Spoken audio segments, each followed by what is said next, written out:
Hey everybody, this is Omar Zavala, bilingual nurse case manager with Cultural Case Management. Wanted to make a video to give some information to help patients better prepare for their medical appointments. I provide this education if you're a claimant that I have a file for as case manager. I'm always teaching people how to prepare for their appointments, how to make it easier for them. And this really helps anybody that has any kind of medical appointment, whether it's a doctor's appointment or anything like that. We use this same preparation if we go to like our kids' pediatrician or when we went to my wife's OB appointment. So it's really good things to tips to follow. Hopefully, it'll make your experience at the doctor's a little bit less stressful. Number one, probably the most important one, is to confirm your appointment the day before your appointment. If your doctor does not call you to confirm the appointment, you need to be calling them to confirm that you are on the schedule, like you think you are on the schedule. Can't tell me how many times people just show up on the wrong date, wrong time, wrong location, wrong doctor.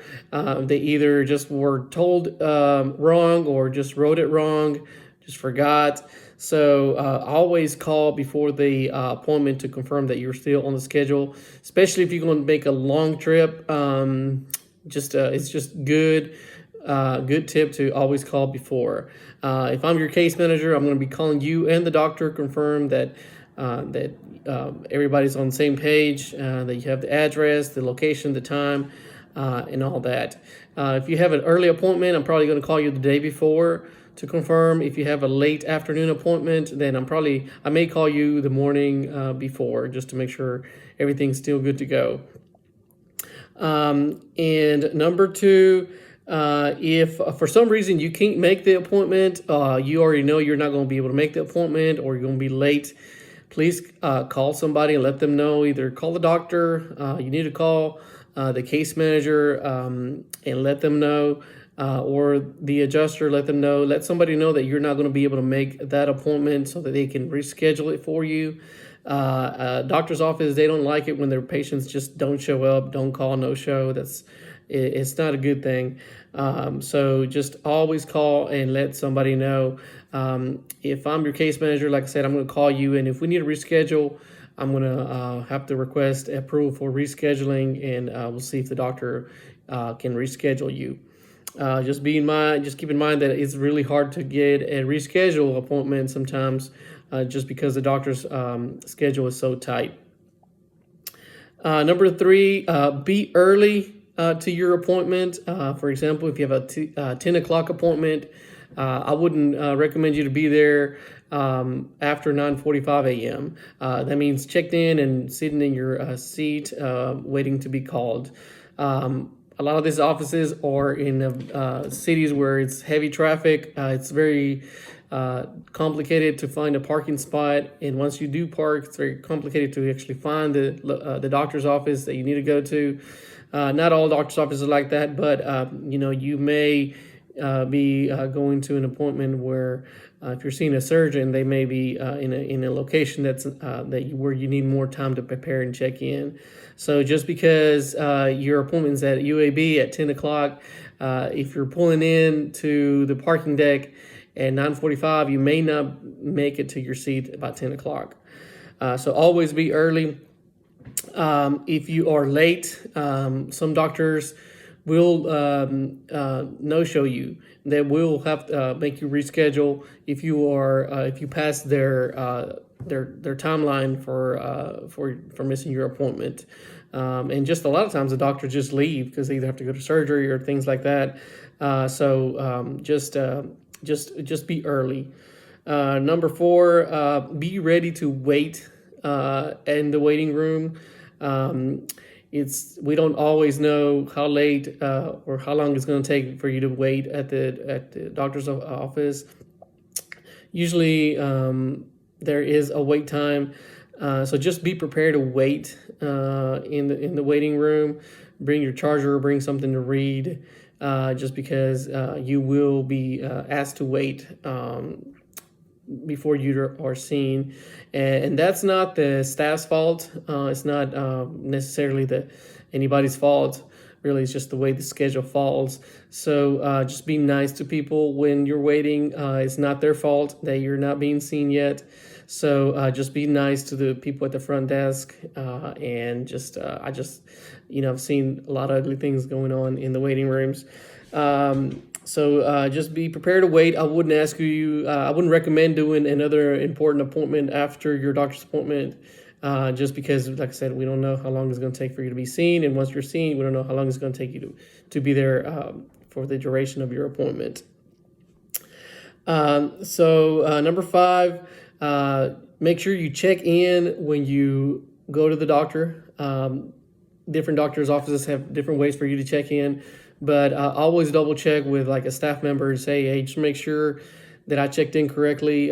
Some doctor's office have a kiosk where you can just go to the screen and check in like that. But just always tell somebody that you're there. I can tell you how many times somebody's been waiting and they complain because they haven't been called and nobody knew that they were even there. So they didn't even check in. They thought I had checked in. Maybe their spouse thought that they were going to check them in, or whatever the reason is. Just always make sure that somebody knows that you're there. They see a lot of patients, so they can recognize your face and know that you're there. Number 6, just things to bring to your doctor's appointment. Number 1, I shouldn't have to say this, but picture ID. Make sure that you bring your picture ID to every appointment, especially your initial appointment.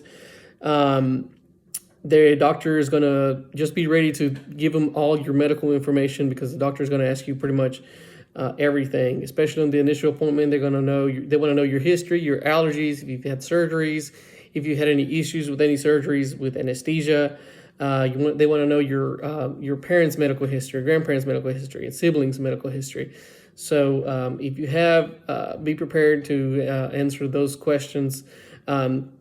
You need to bring a list of any medications that you're taking, whether they're prescribed or over the counter.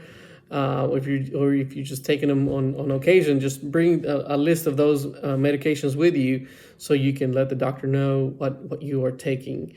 And this is a big one. This is not only for your initial appointment, but if you have had anything recent since your last appointment to the doctor, make sure you bring documentation or images of that to your doctor's appointment, especially if it relates to whatever the doctor is going to see you for. Like, for example, if you have a shoulder injury and the doctor wanted you to have an MRI before you came back and you had the MRI, make sure you bring the CD with you. With the CD is where the doctor can actually see the actual images of that MRI. I explain this a lot, but when you have an MRI, there is a report that goes with that MRI, and there's the images. So the report is a printed document that shows the results of those that study with whoever the radiologist did it. And then there's also the images where the doctor sees those and interprets for himself or herself. So just always bring a copy of that CD. If the doctor happens to already have the images because they pulled them up electronically, it doesn't hurt to have an SCD, so you just keep the CD for yourself. So always bring a CD. And that goes if you had recent labs, if you've had a recent diagnosis, anything, even if you think it's insignificant, just let the doctor know about it. If you think you're pregnant, if you have an infection, if you had COVID symptoms, anything like that, just make sure you let them know and that you are prepared for that. Main reason is because we don't want you to waste your time, the doctor's time, and sometimes they will turn you down if you don't have those significant reports or images that the doctor needs to see you. Last thing, make sure you bring a list of questions of what you think you may need to ask the doctor. I know a lot of times you don't know what to ask because you're waiting for the doctor to say what they need to say, but bring a list of questions. If I'm your case manager, I'm usually going to ask you what kind of questions you may have for the doctor. I'll usually write them down or try to take notes and try to remind you what to ask.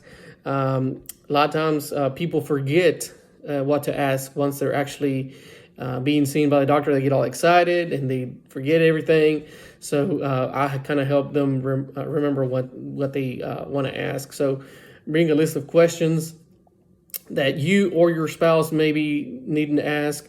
A lot of times, especially recently here with COVID, only one person is allowed to go back to the exam room with the patient. So, we don't guarantee that your spouse is going to be allowed or any family member is going to go allowed to go with you. So bring those lists of questions, because if you or your spouse have any questions specifically for the doctor. That's pretty much it. That's one of the high topics that I usually discuss with the patients that I have. If I'm your case manager, I'm going to go over all of these with you before your appointment, after your appointment, advance before your appointment to make sure everything's ready. And I just thank you for your time. And hopefully this helps some of you when next time you go to the doctor. Thanks so much for watching.